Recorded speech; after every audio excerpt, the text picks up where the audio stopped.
So for over 20 years, Sublime has had the honor and the fun of partnering with some of the world's most successful and most creative companies. And we create e-learning. We do lots of e-learning, lots of self-paced learning, lots of in-person experiences as well. Um, and about a year and a half ago, one of our clients, Microsoft, they came to us and they asked us for something new, specifically social learning. That's pretty much all they said. We want social learning. We want it to be new. We want it to be groundbreaking. Go.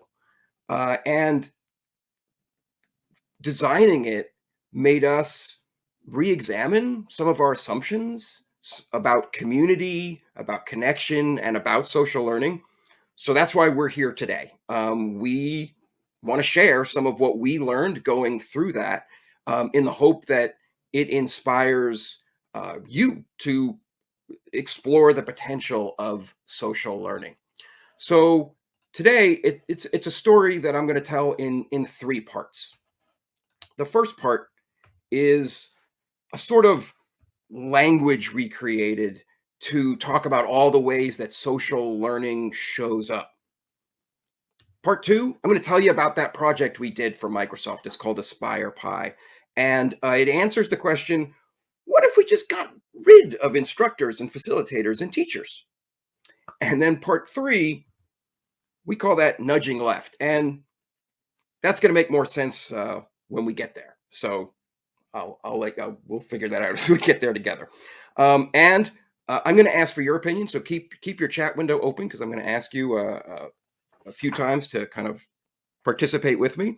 Just kind of where I want to start. I want to start where we started when we started Aspire Pi. We went back to the very beginning and said, well, what is social learning? If we're being asked to do social learning, what is it? Because honestly, I see the term a lot. I walk around our conferences and I see social learning platforms. You can just make it happen. But when I dig into it, mostly I see likes and I see dislikes and I see message boards. And we knew that there's got to be more to social learning than that. So we gave ourselves a little challenge. We said, what is the shortest useful definition of social learning that we could pin to the wall and guide us? And that's what I want to ask you. I want you to please go into the chat and I want to ask you, what is social learning in 5 words or less? Go ahead and give me your ideas. We kept it short because it's always a fun challenge to do things. It's harder to write short than it is to write long. So I'm gonna take a look at what we got going on here. Gaining knowledge with those around you, people learning from each other, learning from peers, engagement.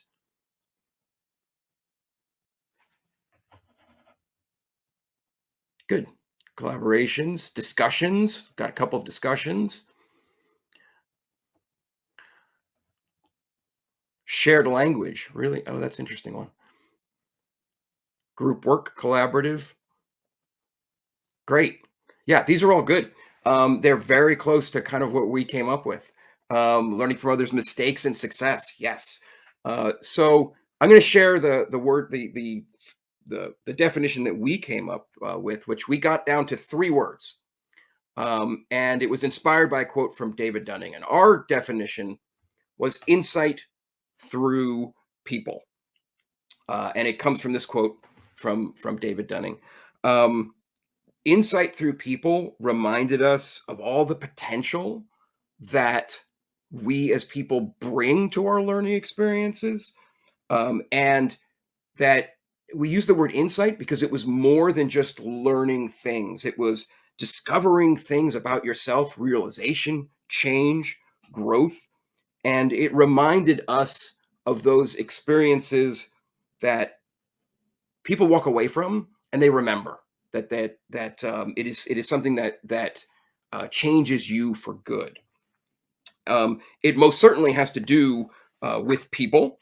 And since we have a bunch of people here, I want to try something. I want to bring you back to the chat.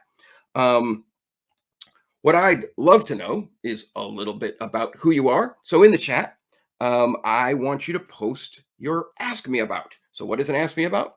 An Ask Me About is what's on screen there, you'll see. Um, Two things that anyone can ask you about. So, I'll start. Mine would look like I'm going to put mine in the chat here. David, I'm in Seattle, Sublime, and you can ask me about escape rooms and baking. So, what could I ask you about?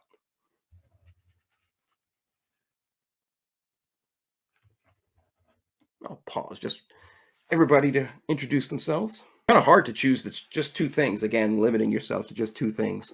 And it could be about work, could be personal, whatever you're passionate about.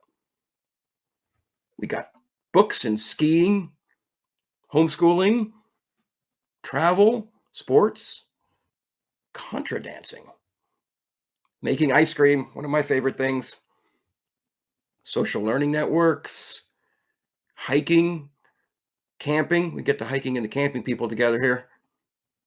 Rescue dogs, cooking, another thing that I love, pediatric nursing.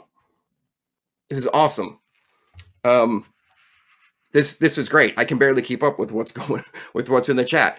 I want you to look at this, and the reason I did this is to like think about all the wonderful wisdom and knowledge that is currently randomly come together today, right now. It is still like I'm wow.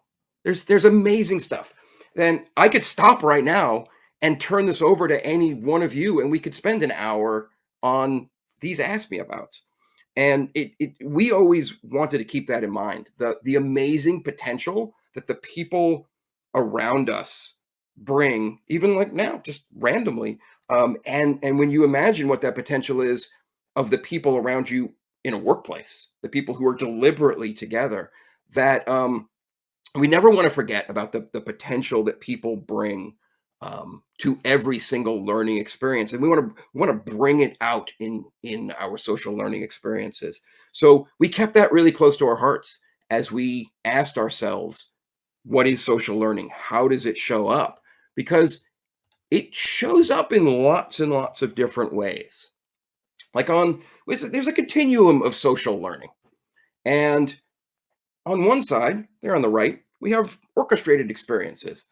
These are actually experiences we're probably, as trainers, very familiar with. They tend to be structured, they tend to be instructor led, facilitated, prescriptive, more rigid in their form. And way on the other side, we have organic social learning. It's self directed. You don't really need someone from the outside. It can be free form conversation, it can be spontaneous. This could be anything. I mean, water cooler conversation is organic social learning. And what when we started looking at it like this, we realized what this is something we call the expertise continuum. It is a guide to measure how much and what kind of expertise you need for any topic you want to stand up to it, or for any form. So it matches how you do things with what you're doing. If you think about um, some of the most common kind of in-person social learning forms, you can kind of see a pattern starting from orchestrated and moving. As you move from orchestrated to organic, the kind of expertise and the amount of expertise you need changes. So, instructor led, it's right there in the name. You need an instructor to bring that expertise to the group. If you got rid of the instructor, if you removed that external expertise, not much remains.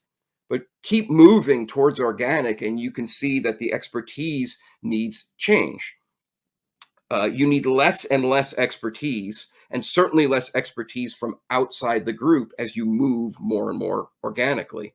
And when you do have expertise from outside the group, it tends to be generational. I've been here before.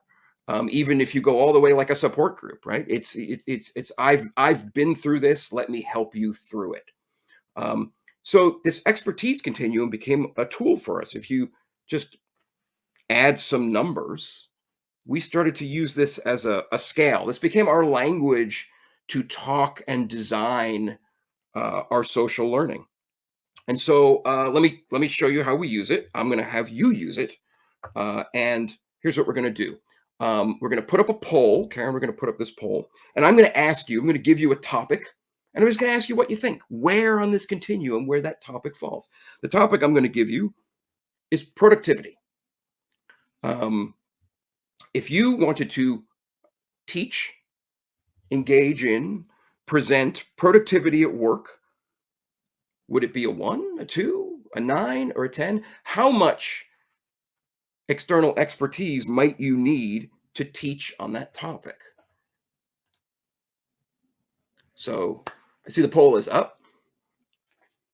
All right. So I'm seeing a couple 1s and 2s, 3s and 4s, lots of 5s and 6s, 7s and 8s. Oh, we got a 9 and 10 coming in. Okay. So the truth is, you're all kind of right. Because how you do this is going to affect what you do. If your goal is more general productivity, we can be a 2 and a 3. We can be down near the organic. But if you need someone to walk away with an understanding of something very specific, you have to be more orchestrated. You'd be more 9 to 10. So take, for example, if I was going to teach the Pomodoro method of productivity. For those of you unfamiliar, that's where you do 25 minutes of focused work, then you take a 5-minute break, then you do 25 minutes of focused work. You do that, 4 times, then you take a longer break. That is going to require more external expertise. I just had to explain that to you. That is, there's your external expertise. But if I wanted to do organic water cooler stuff, I couldn't just say Pomodoro, go. So the form of our social learning affects how we can teach certain things, and the ability to teach and present certain things shows up differently at different parts of this continuum.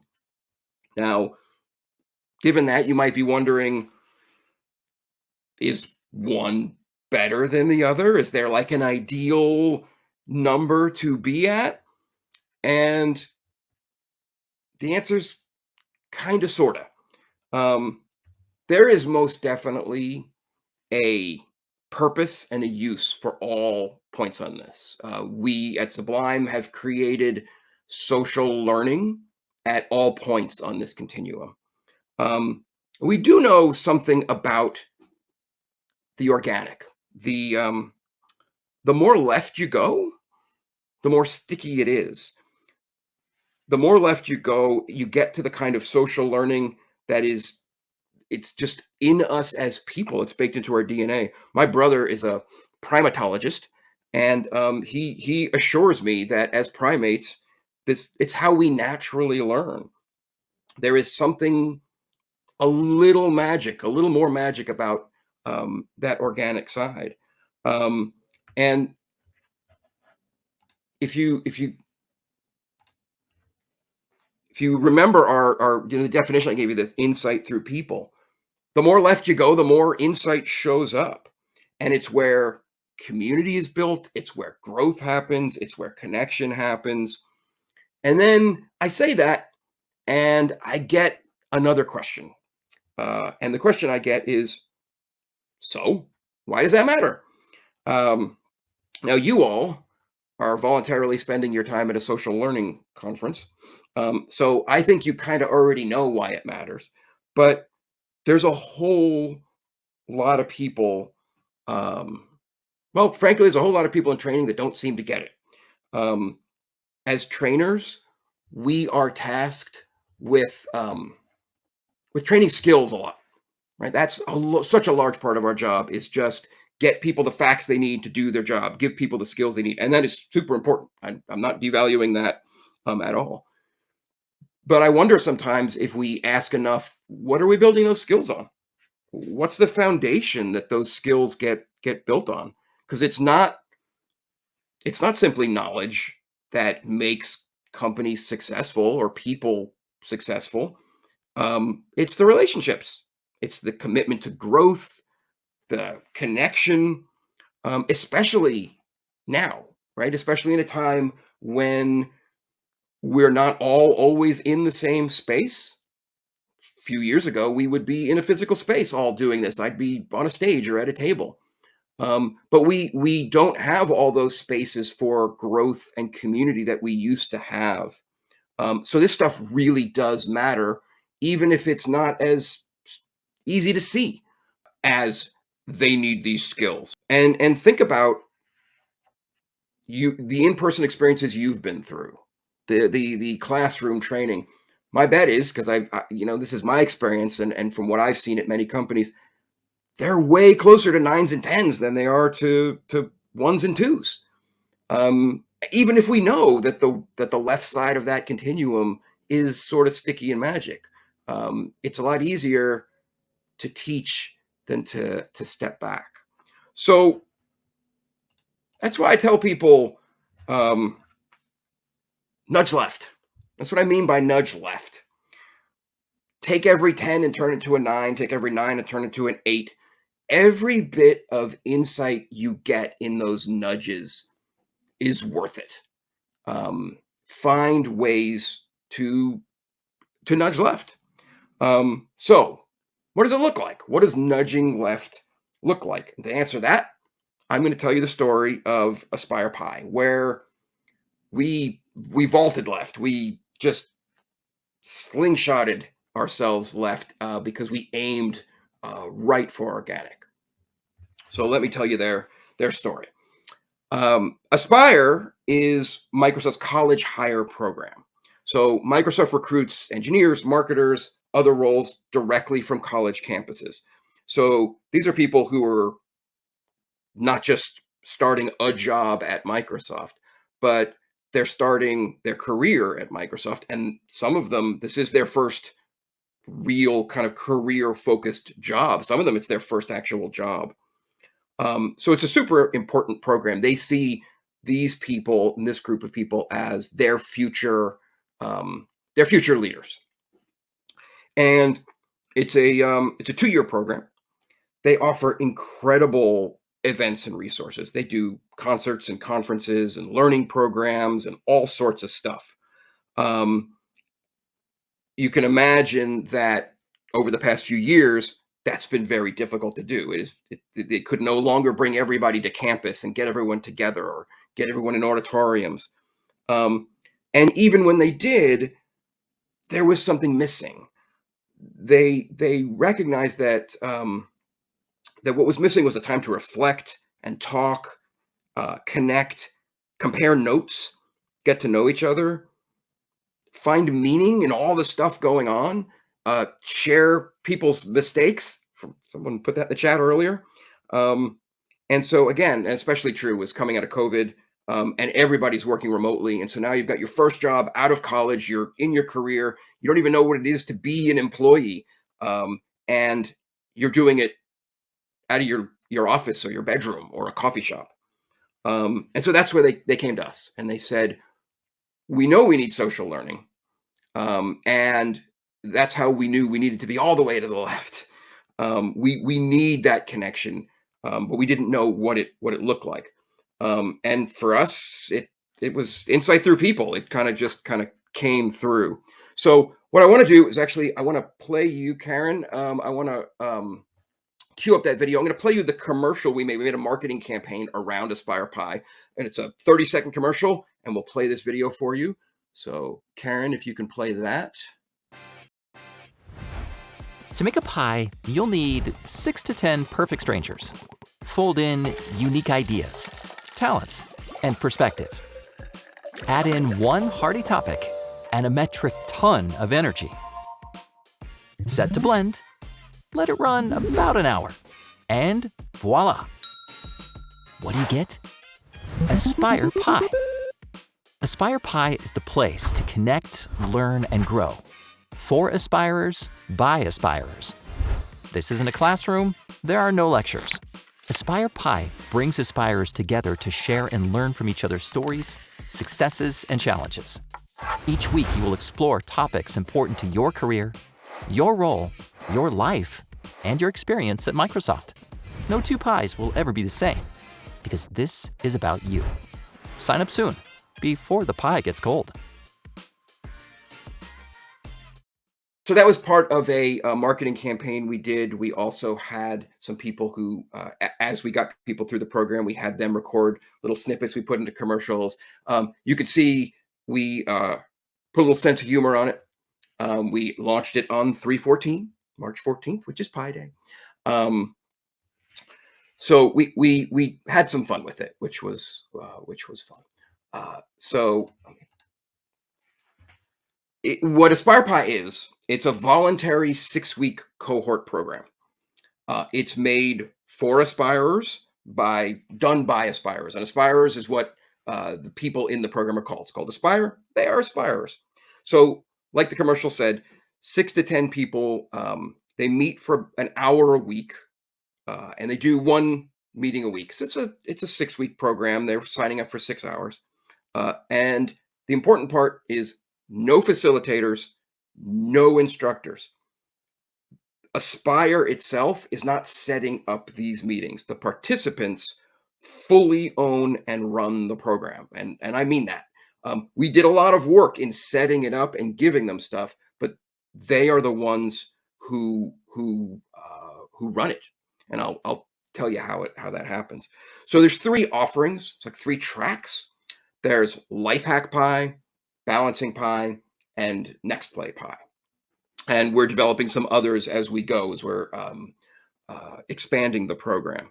So I do want to emphasize, Microsoft is a very demanding work environment. These are super busy people, new in their career, trying to make a mark. And we somehow convinced 2,000 people last year to volunteer to own their own learning and commit to doing this for 6 weeks.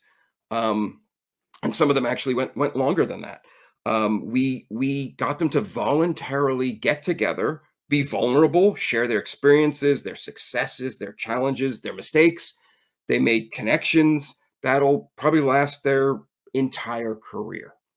So I want to look at some of the things that we did in Pi that nudged it left. And when I talk about these, we talk about them kind of 3 broad strategies of how to nudge left: evolving the expertise, outsourcing the effort, and shifting gaze. And I'll give you examples of each of these. Just a few. I'm not going to describe the whole program here because honestly, I could go on all day. We have a lot of fun with this program, and it's been great to be involved with. So I'm going to give you a few examples here, and I'm going to start with evolving the expertise. And I think you could probably guess as to where this is going based on where we've been today. Getting rid of external expertise. As I said, there are no instructors. So for most topics, we kept the expertise in the group, or a very little bit of generational expertise every now and then. But we said we really wanted to do things that we could rely on all that potential from within the group. We gave them very carefully prepared materials that were all focused on bringing out that expertise. We also, by the way, encouraged them to bend the rules when it was appropriate for them. We really wanted them to own and be in control of their experience. So I'll show you an example of evolving expertise when it comes to feedback. I mean, as a trainer, feedback's important. I ask people, go ahead and try something. I'm the expert. I can tell you how you can get better at something. So how we did that, I'll give you an example of how we did that without external expertise. So one of the topics that we have is advocating for yourself. Again, new employees, like new as an employee, advocating for yourself for some people is very difficult to do at all. For other people, sometimes they might think they're overdoing it. It's not a skill that comes naturally. So let's have an hour on this. So what we did, this is in the middle, this is of a larger exercise. I'm pulling out kind of just one thing here. We asked them first to kind of reflect on some things they're proud of since joining Microsoft. Just list it, name it, kind of thing. And then we had them go around and we had them boast. as if you were like a hype person. You were being paid to take this over the top and just hype yourself up. And then you ask your peers, or what did you think? So this is where's the expertise coming from? Everybody around you. And what was really interesting about this exercise was what they found out is they were not um, uh, they weren't exaggerating. Um, they were they were being real, and they were being uh, genuine, and they were advocating for themselves. They didn't necessarily need an expert in the room saying, I'm an expert on communications. Here's exactly how you should phrase this thing. We got them comfortable with themselves so they could practice this. They could make safe mistakes. And they could realize that some of their assumptions about themselves weren't always right. And I'll get into another way that we did expertise in just a second. But let me move on to outsourcing the effort.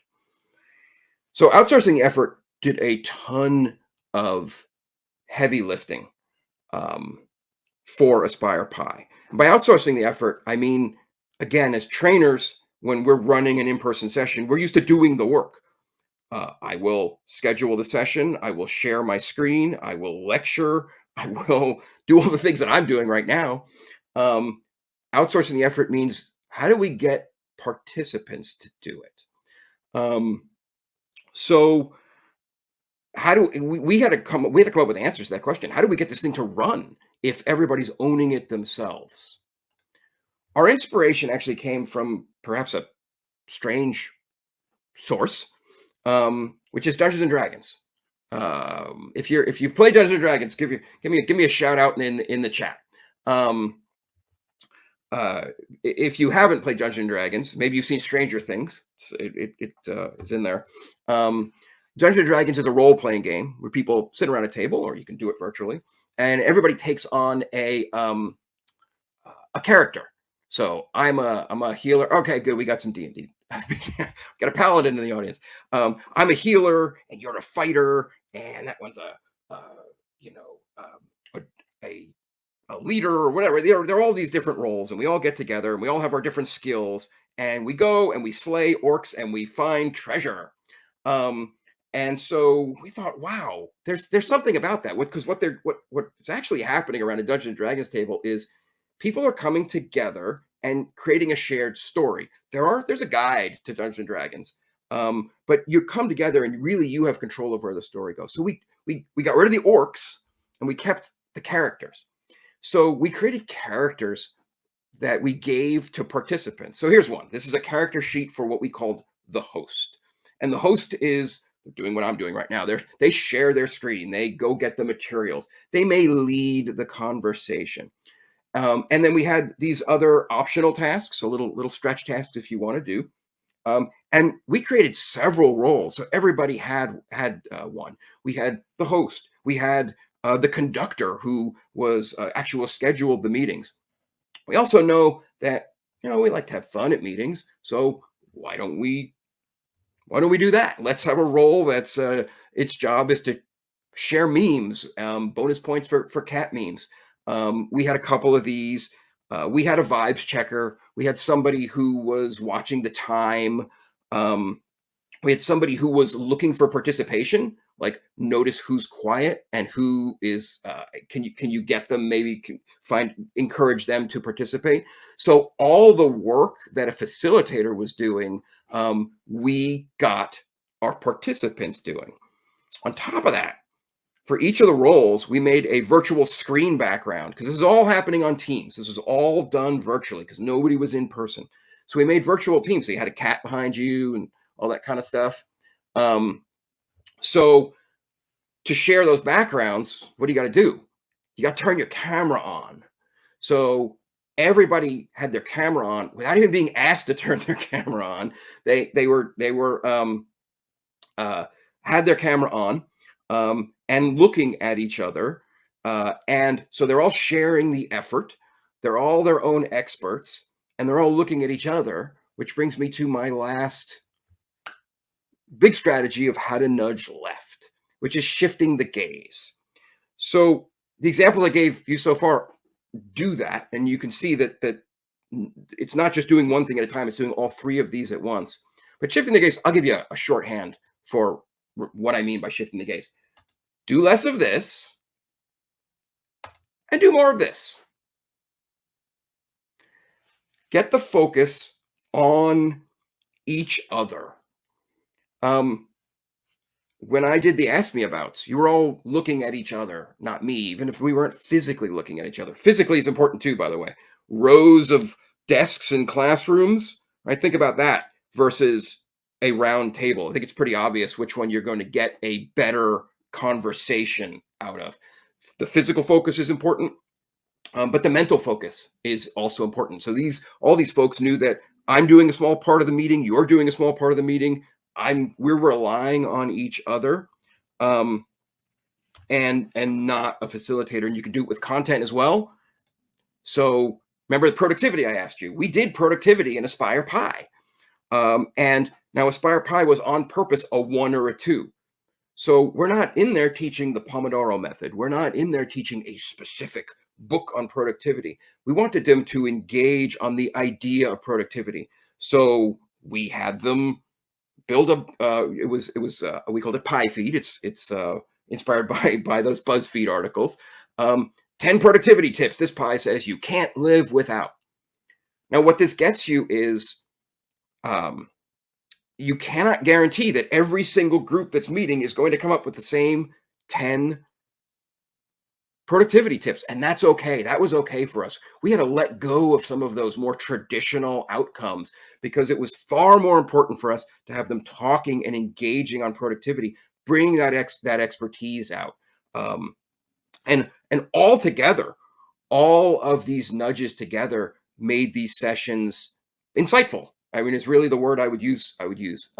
That people really super engaged on this stuff, and it worked really well. I will admit we weren't sure because we really hadn't done anything this this by design organic before, and so it went really well. And I want to share one of my favorite pieces of feedback. This came from an Aspire. You taught me nothing, but I learned a ton. And I mean, it's true. We tried not to teach. We tried to have all this stuff come from them, and so to get this feedback out of these sessions was truly it was amazing. It was heartwarming. And like I said, I could talk about Aspire Pi all day. It really is one of the more groundbreaking programs that we've been involved with, and I think it does teach us a lot about social learning. And that even when you're a 10, even when you have like, how can I keep moving left just little by little? Not every program needs to be this. I wouldn't throw this solution at everyone. And this is so geared towards this audience at Microsoft at this point in their careers. But what I'm really hoping is that what we've learned and what I'm trying to share, what I've shared today is it will inspire people to try and nudge left.